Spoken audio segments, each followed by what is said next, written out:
Eleições de 2012, o Bom Dia São Paulo está hoje em Mogi das Cruzes, cidade que é o polo econômico mais importante da região leste da Grande São Paulo. E quem está lá, fala com a gente agora ao vivo, é o repórter Felipe Ciani.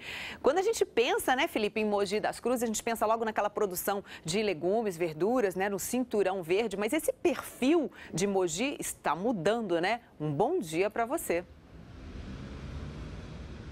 Bom dia, Carla. Você tem razão, sim. Esse perfil está mudando, né? Hoje, quando a gente vem para Mogi, Carla, o que a gente encontra na prática? Uma cidade grande, como de fato é, né? São quase 400 mil habitantes. E aí hoje Mogi tem universidades gigantescas, tem muita correria, como qualquer cidade grande. E tem também alguns pontos bastante interessantes da cidade com um comércio muito forte, como é o caso do shopping da cidade e aqui da região central. A gente veio agora para o Largo do Carmo, que é essa praça bastante grande, bastante espaçosa, e que abriga uma série de prédios históricos. Um desses prédios é esse que está aqui do meu lado direito, ó, é o Teatro Vasques. É uma construção que está um pouquinho suja, mas uma construção bastante bonita, que foi entregue no começo do século passado, em 1902. Claro, foi construída para ser um teatro, mas quando chegou o cinema, o teatro começou a entrar um pouco em declínio, e aí a Câmara Municipal chegou a funcionar aqui por alguns períodos, principalmente na década de 30. Aqui no fundo do Largo do Carmo, a gente tem,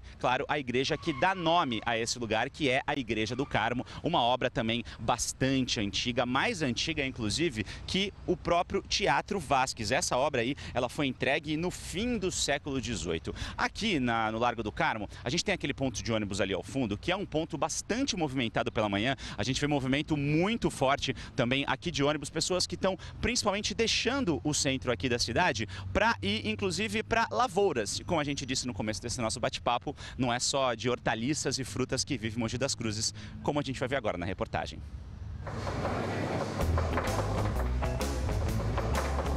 Se você é chegado numa comida japonesa, sabe que a entradinha perfeita nessa culinária é o tal do shimeji na manteiga, né? Cogumelo lá do Japão, produzido logo ali, em Mogi das Cruzes. Porque Mogi das Cruzes possui um microclima muito favorável à produção de cogumelos. A temperatura baixa, né? E uma elevada umidade. E essa delícia aqui é produzida de um jeito bem diferente. Esquece aquelas lavouras tradicionais. Roça aqui, no máximo, é essa hortinha dos funcionários. Porque cogumelo mesmo se produz em esquema quase industrial.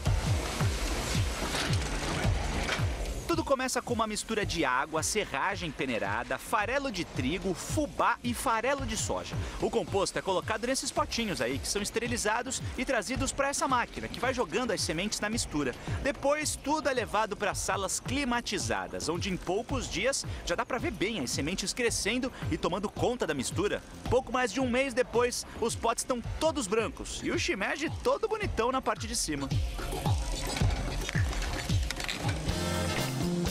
Se essas imagens fizeram a sua barriga urrar de fome, dá um pulo no shopping de Mogi, onde você vai encontrar shimeji, mas também vai ter comida italiana, comida da fazenda, mineira.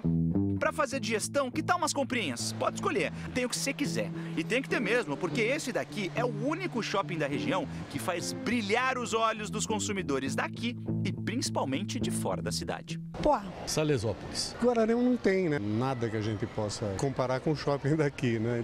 Mogi das Cruzes e dos visitantes, que muitas vezes vêm para cá não de carro, mas de trem. E pelo nome de uma das estações, dá para entender por que o Murilo, futuro advogado, vem todo dia de Poá para cá.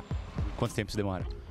30 minutos. Meia horinha? Ah, fala sério, isso não é nada perto da saga diária do Carlos. Ele passa praticamente o dia todo na faculdade porque estuda e faz estágio aqui. O resto do tempo ele perde sobre rodas para vir de ônibus lá de Santa Branca, a mais de 60 quilômetros daqui. Quanto tempo você leva no total? Total dá 2 horas. Para ir e mais 2 para voltar? Exatamente. E assim como ele, mais da metade dos 12 mil alunos da universidade vem de outras cidades. Bem que os estudantes de fora poderiam agradecer a hospitalidade dando um tapa nesse córrego aí do bairro Brás Cubas, né? O pessoal de arquitetura poderia fazer um projeto para melhorar a infraestrutura, o de engenharia civil tocar a obra, e os alunos de gestão ambiental, bem, esses aí iam ter bem mais trabalho. Aqui na beira do córrego a calçada não é das mais largas. Em alguns pontos é bem desnivelada e também tem buracos como esse daqui. Por isso tem que tomar muito cuidado para não tropeçar, porque aqui não tem nem corrimão, nem mureta de proteção. Agora imagina você, sem querer, acabar caindo nessa água aqui. Quer dizer, água é até modo de falar, né? Porque na prática o que tem dentro do córrego é um depósito de lixo. Pneu de bicicleta, garrafas PET e, acredite, até monitor de computador. Tem alguns dias que você não suporta o cheiro. É rato, sujeira, é saco de lixo passando, acontece tudo isso. Transborda água em água que tá na oficina. É, parece que natureza não é o forte de Mogi. A gente está bem na região central da cidade. Logo ali, prédios altos, avenidas movimentadas. E aqui, bem pertinho, todo esse verde. Esse é o Rio Tietê. Estreito desse jeito, porque aqui onde eu tô, nessa outra margem, fica uma ilha bonita, enorme e contrastante. Porque dia após dia, ela presencia a agonia desse rio. Rio que pede socorro em forma de aguapés, sinais de que a oxigenação aqui é muito baixa. Prova disso é o lodo que se forma perto da margem, reflexo do tratamento de esgoto que, segundo essa bióloga da cidade, é quase inexistente. É a terceira cidade do Rio Tietê, né, no curso do Rio Tietê, e a coleta do esgoto ela chega praticamente a 85%, mas o tratamento é muito baixo ainda. Poluição, pelo visto, é algo comum por aqui. Se não é ambiental, é visual. Experimenta olhar para o alto em algumas ruas. Conta rápido, quantos fios tem nessa imagem?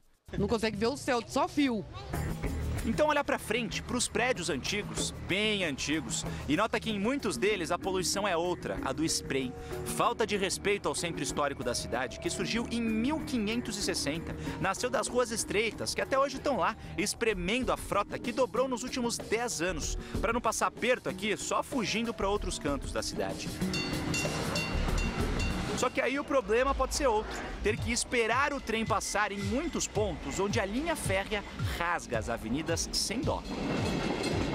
É claro que não tem nem como atravessar quando o trem estiver passando. O risco de um acidente é muito grande, por isso os portões realmente precisam ser fechados. O problema é que isso acontece com tanta frequência que olha o tamanho da fila de carros que acaba se formando aqui. O trânsito fica intenso.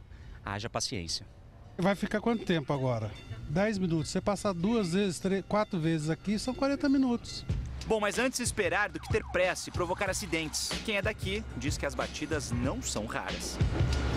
Uma solução encontrada para tentar diminuir a quantidade de acidentes foi dar aos motoristas espelhos retrovisores além daqueles que já tem nos carros. São esses aqui, ó, que ficam em alguns pontos estratégicos. Uma mão na roda nos cruzamentos. Mas pelo que parece, pouca gente recorre a essa mãozinha. Eu nunca reparei, não. Tô vendo agora. Nunca tinha notado? Não. Bom, então toma cuidado, tá? Segue em paz pelas ruas da irmã mais velha da região, responsável pelas cidades caçulas ao redor, que tem que continuar alimentando, educando, levando para passear, mas que só não pode esquecer dela mesma.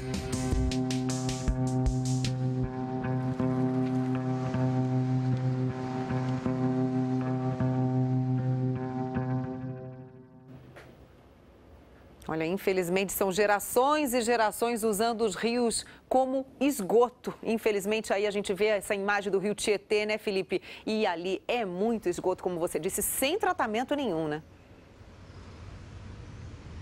É esgoto demais, viu, Carla? O cheiro ali, inclusive, é muito forte, como a gente mostrou na reportagem. A maior parte de todo o esgoto que é produzido na cidade acaba sendo despejada diretamente no rio sem nenhum tipo de tratamento. E o serviço de coleta e tratamento de esgoto de Mogi é municipal. Portanto, esse vai ser um dos grandes pepinos aí que o próximo prefeito de Mogi das Cruzes vai ter pela frente. A gente tem 6 candidatos disputando essa vaga aqui na cidade. São eles Edgar Passos, do PSTU, Fernando Muniz, do PPS, Jorge Paz, do PSOL, Marco Soares, do PT, Marco Bertaioli, do PSD e Mário Berti, do PCB. A Câmara dos Vereadores tem 23 cadeiras para 443 candidatos. Felipe Ciani, bom dia, São Paulo.